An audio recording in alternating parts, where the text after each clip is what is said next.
The Columbia Broadcasting System presents yours truly, Johnny Dollar.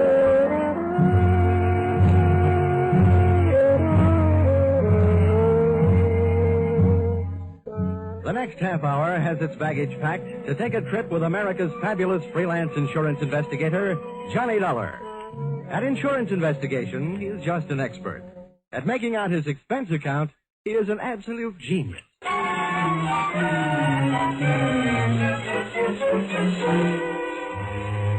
Expense account submitted by Special Investigator Johnny Dollar to Home Office, Oriental West, Cargo Bonding Company, San Francisco. The following is an accounting of my expenditures during my investigation of delayed cargo aboard the SS Shanghai Wayfarer, or the case of the slow boat from China. Expense account, item 1, $181.52. Plane fare from Hartford to San Francisco in answer to your urgent call. Expense account, item 2, $3. Lunch on Fisherman's Wharf in answer to my stomach's urgent call. Item 3, $1.20, cab fare to your office. Dollar, my name is Fundy. I haven't had the pleasure of meeting you before. Well, may I say it's a pleasure meeting you. It's a rough trip. I'm glad it's over. Over? Oh, it's just begun. Here, Dollar. This is your plane ticket to Singapore. Singapore? Mm-hmm. You know, Fundy, I had a choice. Really? To come to San Francisco to see you, or to take a case in Boston. A nice old lady on Beacon Hill clubbed her husband with an early American bed warmer. But no, rather than New England broiled lobster, I'd rather have San Francisco cracked crab. Now, all of a sudden, Singapore. May I ask why? Yes. We've bonded against the delay a $120,000 cargo of raw tin aboard the Shanghai Wayfarer. The ship was due to sail from Singapore 3 weeks ago. Still out there, tied up in the Tanjong Pagar dock. What's the delay? Mutinous, mechanical, or just plain mysterious? I'm afraid it's a little of each. We flew an expediter out there 10 days ago to see what he could do. All the satisfaction we've had from this man, Harrison, is a report that since his arrival, the Wayfarer's main shaft is burned out, her freshwater pumps have fouled up, and her steering machinery has gone on the fritz. You don't need an insurance investigator. You need a good plumber. Well, maybe you're right. But anyhow, you'll find our man Harrison, William Harrison, at the Crown Colony Hotel. He'll fill in the details. Dollar, you have only a matter of hours after you hit Singapore to get the Shanghai Wayfarer started on its way. I must impress upon you the fact that any delay after that will cost this company $2,500 a day. Well, all I can promise is the old college try. Times like this, I wish I'd gone to college. Well, anyway, I'm in the right town to make my last night in the States a good one. A few drinks with the right gal at the top of the mark. A few rare steaks at Alfred's. A few dances to Freddie Martin's music at the St. Francis. A few moments alone in the arms... Dollar. Huh? That sounds mighty good. But your plane leaves in 2 hours. 2 hours? Well, I guess I'll have to do without the drinks, the dinner, and the dancing.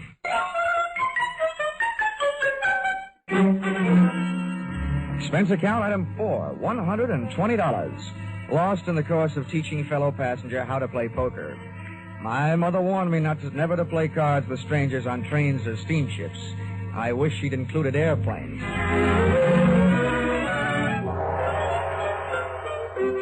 You'd implied, Fundy, that the situation smelled. Well, you should have caught a whiff of the city, especially the native sections, through which I had to pass on my way to the Crown Colony Hotel. I found it on Anson Road. I found myself a room. I also found William Harrison's room. Harrison? Hey, Harrison.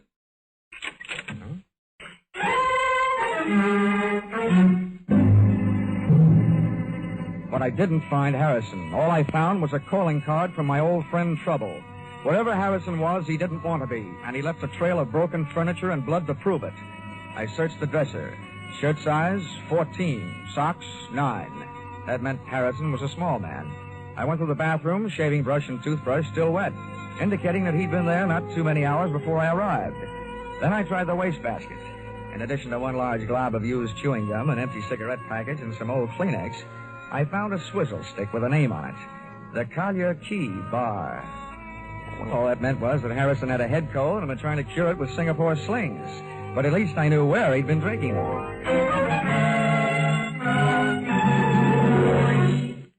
The Collier Key Bar looked out on the harbor.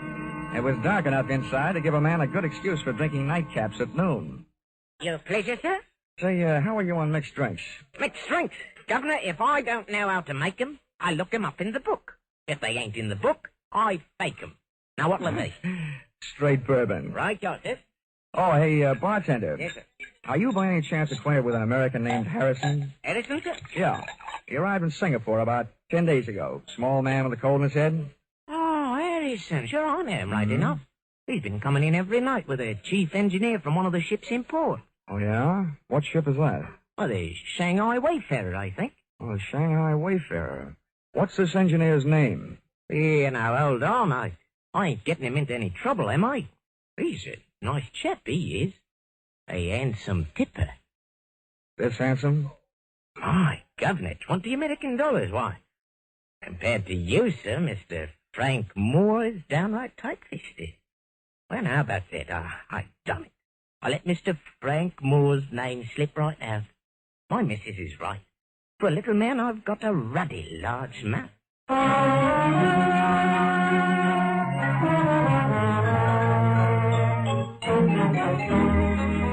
Expense account, item 5. Rickshaw fare to the Tanjong Pagar docks, 10 cents. Tip to Ponyboy, $1. The ships moored fore and aft of the Shanghai Wayfarer were busy stuffing the pungent treasures of the East into their deep steel pockets. The only sign of life aboard the Shanghai Wayfarer was the right hand of the burly gangway watch. It was holding a knife with a 6-inch blade and slicing thin slivers off a plug that looked more like tar than tobacco. As a gangway watch, he might have been fine. But as a reception committee, he was no Elsa Maxwell. That's far enough, mate. There's nobody aboard and there's nobody coming aboard. It's all right with me. All I want's a little information. Where can I find your chief engineer, Frank Moore? You come to the wrong place. Try the icebox over at the Singapore police. They fished him out of the harbor this morning, stabbed to death. Oh? Any idea who did it? They're holding some dame he's been playing around with. No, I don't know her name. Have they got anything else? Listen, mate, my job is to guard the ship, not answer questions. Okay, have it your way. Oh, watch out for pirates.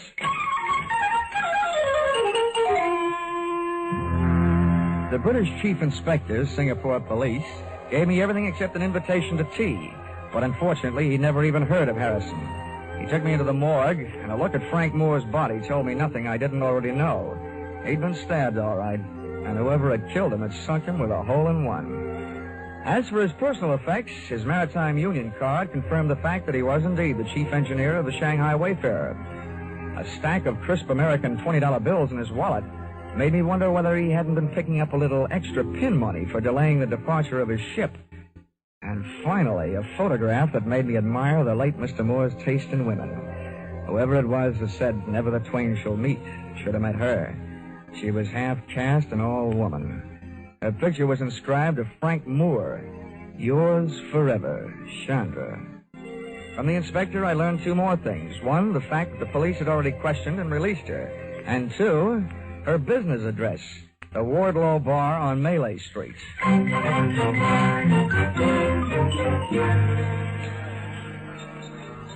Mr. Yank. You like a midnight sing-song girl? No, the only girl I want to hear sing songs is Dinah Shore. Go on, beat it, will you? Oh, hey, wait a minute. Yes, Stuart? Where's Chandra? Oh, she go across to Penang tonight. You buy me drink, mister? We sit right over there. Get it. Oh, Zamonja, hello. I took you away home to Shanghai one night in your own coffin. Complete with stab wounds, no doubt. Why you say that? Why you ask for Chandra? I'm a stranger in town. I can't find the local chapter of the Lonely Hearts Club. So, shall we find a quiet table? I don't know you. No, but you knew Frank Moore. That gives us something in common. Over there is one. Okay. This doesn't sound like a very quiet table to me. In Singapore, you will learn whispers stand out in the quiet. They disappear in the noise. I'll bow to the wisdom of the native guide. But who said I had any secrets? You talk about Frank Moore, so I know if you do not have secrets to give, there must be secrets you like to learn. But I tell the police everything I know, which is nothing. Oh. No, you are disappointed in me? No, not at all. You make good scenery. And I'll bet there's quite a story that goes with you. Oh, you find me interesting. I'm a man.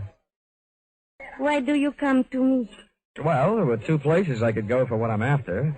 And you're much prettier than the SS Shanghai Wayfarer. I'm looking for a lead on a man named Harrison.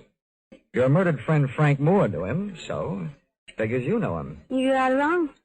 I do not know him. I do not even know you. Oh, well, that's soon fixed. My name is Johnny Dollar. Your name is nice. Especially the dollar part, huh? You are very droll, but I see when you make this joke there is no smile on your face. You are worried about your friend, Mr. Harrison? Yeah, that's right. Maybe he was lonely tonight. Maybe he does not want you to find him. You certainly make me feel much better. How about a drink? I never drink before midnight. All right, then I'll wait. We'll have one then. All right, Johnny. But we don't have it here. We go to my house. There it is cool on the river. And there it is quiet. So we do not have to whisper.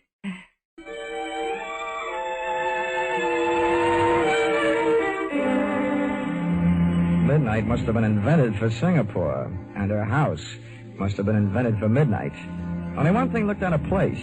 Up on the wall was a souvenir of Chandra's war effort, a real American baseball bat, a Louisville Slugger. And on it was written, "Remember the U.S. Marines." Everything else in the place was soft.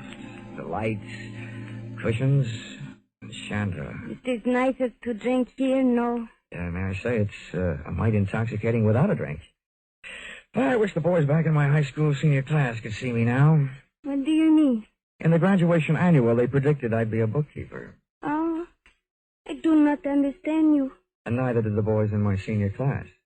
Johnny, please say things I can understand. I want to know you better. Maybe if I stop talking altogether, you'll get to know me better. Johnny.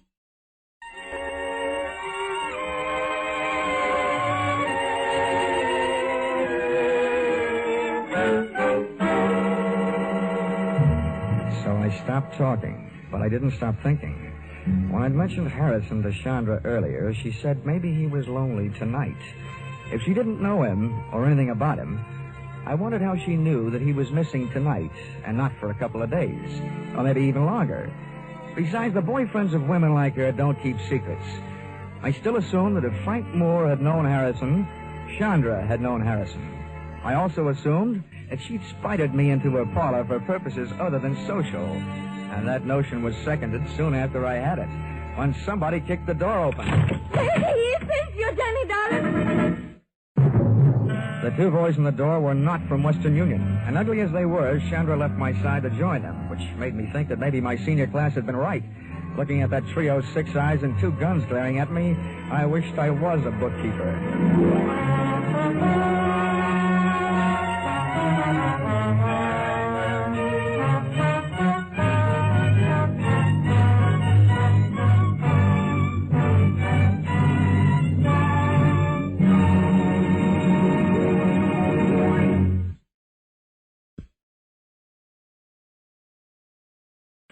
In just a moment, we'll return to the second act of Yours Truly, Johnny Dollar. But first, here it is almost the end of February. All over the country, people are thinking about their new cars. All but one man. And he remains quite content with his old automobile and wearing apparel, an ancient Maxwell and a well-worn toupee. For these reasons, and for several others, named Mary, Dennis, Don, Phil, and Rochester, he now has the #1 comedy show in America. All over the country, people think about him, too, every Sunday night. Hear the Jack Benny Show with Claude Rains as Jack's special guest next Sunday on all these same CBS network stations. And now, back to Yours Truly, Johnny Dollar. The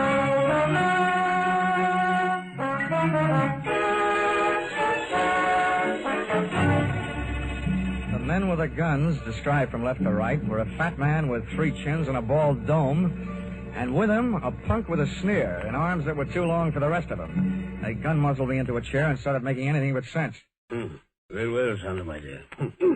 We are at last face to face with the mysterious stranger, Johnny Dollar. Oh, don't kill the suspense and tell me why. He knows why.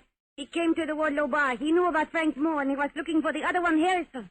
That is why I phoned you. Well, it would seem then that this unfortunate chain of events is nearing the final link. Yeah, this guy uses his head better than Harrison did.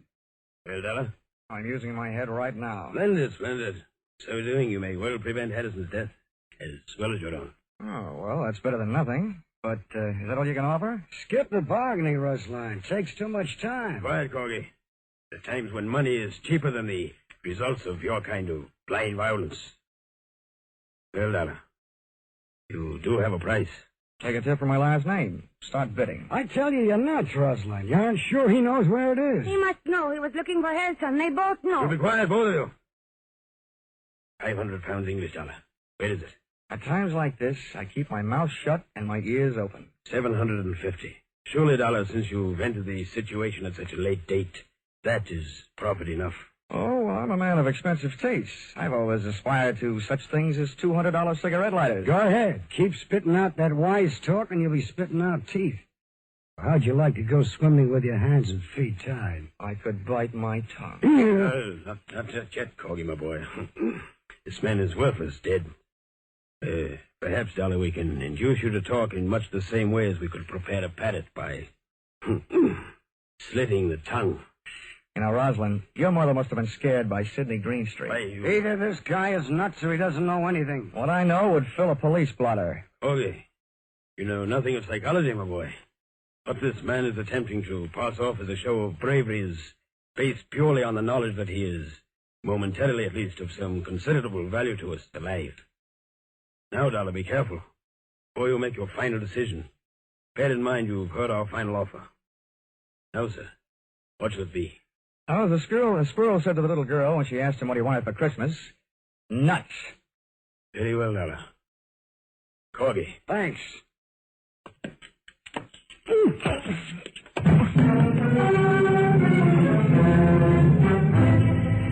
I finally came to in the dark, trussed up like a turkey, and lay there trying to figure it out.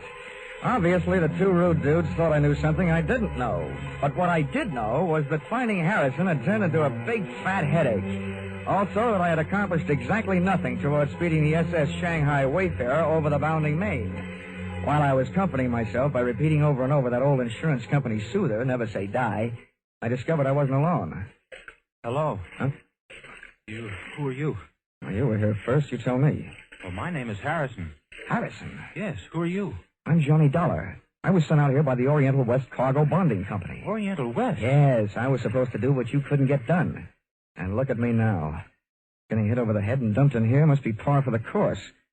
How long you been here, and why? I've been driving myself crazy trying to figure that out. Well, this little guest house, wherever we are, must only have one set of proprietors. I can tell you who they are, at least by the names they're using tonight. Rosalind and Corgi. They offered me 750 English pounds to tell them where something called It was. What is It? What's a package? What's in it? I don't know. It belonged to the chief engineer of the Shanghai Wayfarer, Frank Moore. He was helping me try to get the ship on its way, and I owed him a favor. He asked me to drop this package at a bar. The Wardlow bar, yeah, go ahead. That's right. I was supposed to give it to a girl named Chandra. She wasn't there, so I got her address and went out to her place. You mean that package is at Chandra's house? Yes. When I got out there, the Chinese maid let me in. I waited as long as I could, and then rather than leave what might be a valuable package just lying around loose, I put it into the bottom drawer of a dresser and left. Oh, great. For such things, I go around laying down my life. Well, it's obvious that these men will stop at nothing to get their hands on that package. Well, when they asked you where it was, why didn't you tell them? Then neither one of us would be here. What's more, I'm beginning to think the sooner they get the package, the sooner our ship sails. Frank Moore had been a good friend to me. He wanted Chandra to have it, and I couldn't just turn it over to those two. Well, I've got some news for you. And this should make you really unhappy. Those two happen to be in business with Chandra. They're all on the same team. She's one of them. What an idiot I've been.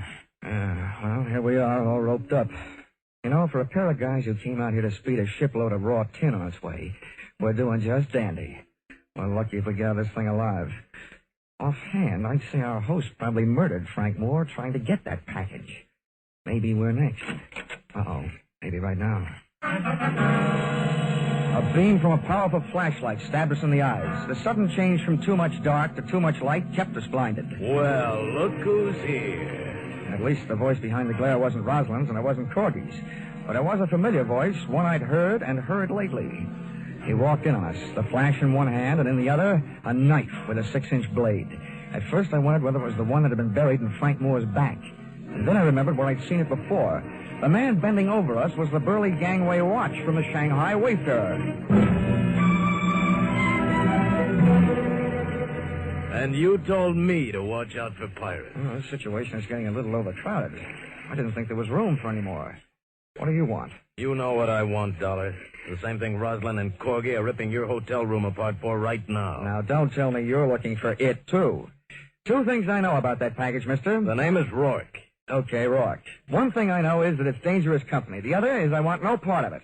The only thing I'm interested in is getting the Shanghai Wayfarer out of port. That won't be hard once I get that package. Where is it, Dollar?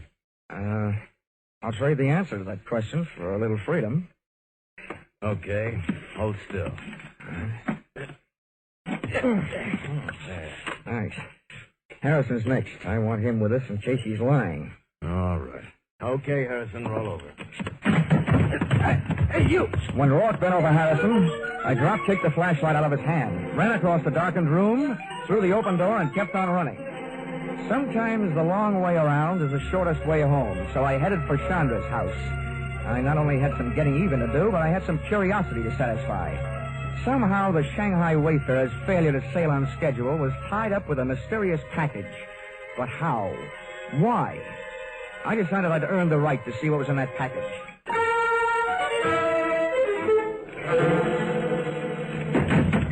Johnny! I didn't want you to be lonely. I heard your playmates are over making themselves at home in my room, so I thought you and I could have a little chat. Maybe I've got a surprise for you. What, Johnny? I think I know where that package is. Johnny. You get that package. We both don't worry for the rest of our lives. But we must hurry before Rosalind and Corgi come back. We go now. Okay, where's your bedroom? Johnny, what do you mean? Now, come on, where is it? Come, I'll show you.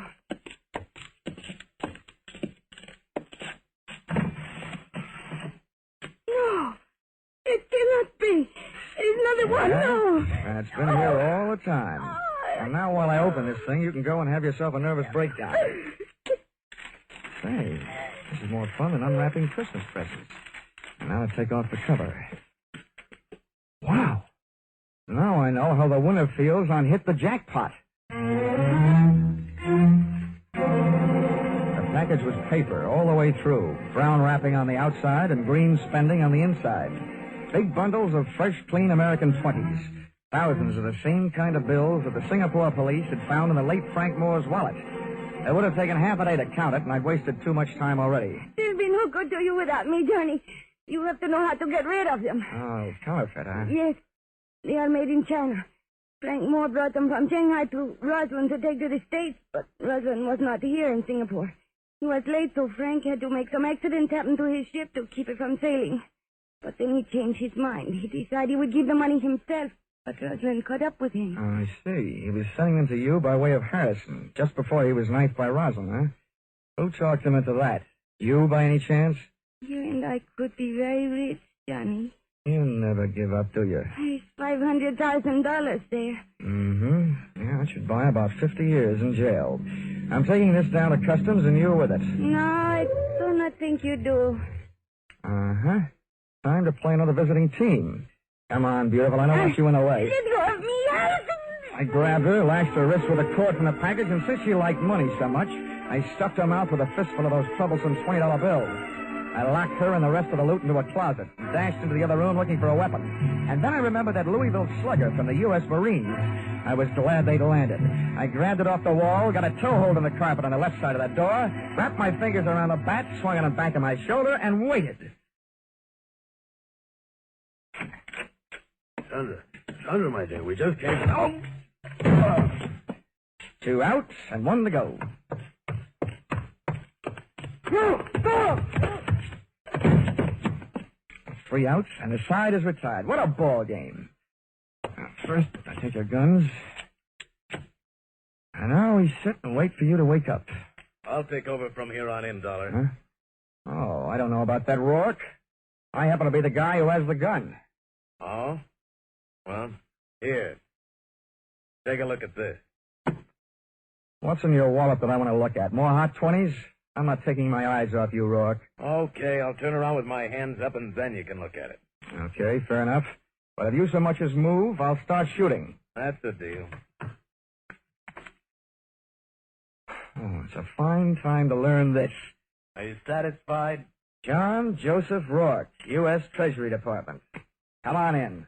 I'm sorry I couldn't come out into the open before, Dollar, but I was too close to the payoff of this case to take any chances. Well, you know, I'm beginning to think that just being in this town is taking chances. That counterfeit's been funneling through this port on its way from China for months. We had more staked out for a long time, but this is the first shot we had at the top. That's him lying there on the floor, Roswell.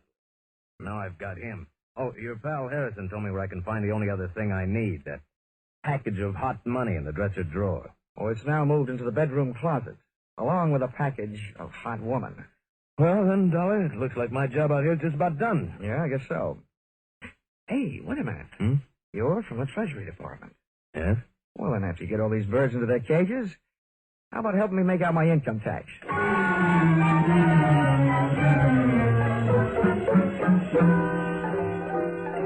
Expense account, item 6. Hotel bill, 1 night in Singapore, $5. Item 7, 1 new outfit, replacing mine, which was ruined in course of taking midnight dip in Singapore River, $200. Item 8, $20. Bar checks for cheering up one William Harrison, your expediter, whose innocence had him running errands for the man who was holding up the departure of your ship. Item 9, $375. Spent while killing time until the departure of my plane back to the States, after the Shanghai Wayfarer finally sailed. You see, this time, I had 4 hours on my hands instead of the 2 you allowed me in San Francisco. Expense account total, $1,407. Signed, yours, truly, Johnny Dollar.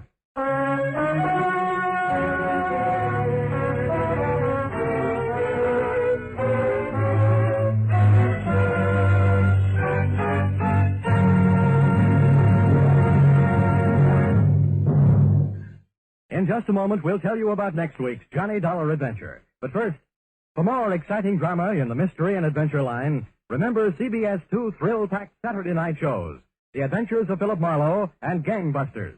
Be sure to hear Philip Marlowe and Gangbusters tomorrow night on most of these same CBS network stations. Next week, CBS will take you adventuring with Johnny Dollar, hitting the hot spots in Palm Beach and New Orleans, with the star of Hades, Diamond, on a trip all points south. Charles Russell plays the role of Johnny. Our music is composed and conducted by Mark Warno. Yours truly, Johnny Dollar, is written by Paul Dudley and Gil Dowd, and is produced and directed by Richard Sanville for CBS, the Columbia Broadcasting System.